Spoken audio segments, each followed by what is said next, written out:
अस्सलाम वालेकुम। देखिए, हर सर दर्द माइग्रेन नहीं होता, नीम सर दर्द नहीं होता। उसके लिए अपनी अलामात है, आप वो देखेंगे। 5 अलामात बताता हूँ आपको। अगर इनमें 3 अलामात थी फिर ये माइग्रेन है, अगर 4 थे फिर भी माइग्रेन है, अगर सारे मौजूद थे तो फिर भी ये माइग्रेन है। देखिए, पहला है पल्सेटिंग। ये दर्द जो होता है पल्सेटिंग होगा, थ्रोबिंग होगा, चुभ रहा होगा, इस तरह चुभने लगेगा। दूसरा ये होगा अनसेट। इसका इस तरह है कि अगर इसका इलाज ना किया जाए तो ये 12 घंटे से लेकर 72 घंटों के अंदर अंदर खुद ही ठीक हो जाता है। ये माइग्रेन हेडेक है।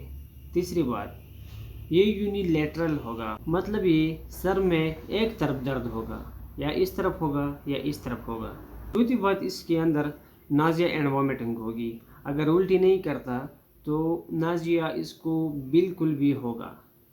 और पांचवी बात, ये डिसेबिलिटी करता है। आप अपने जो रोज़मर्रा की एक्टिविटी है, या आप स्कूल में टीचिंग कर रहे हैं, टीचर हैं, या कोई स्टूडेंट हो, जो भी आपकी एक्टिविटी है आप उसको नहीं कर पाते, यानी आप डिसेबल हो जाते हैं इससे।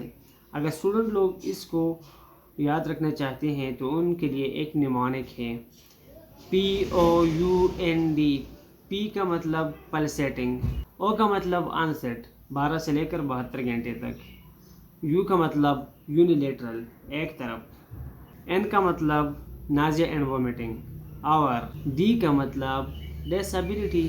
अगर आप ये चाहते हैं कि एक छोटी सी वीडियो के अंदर आपको पूरी जानकारी मिल जाए तो इसके लिए हमारे चैनल को फॉलो सब्सक्राइब कर दें और वीडियो को लाइक और शेयर कर दें। अल्लाह हाफिज़।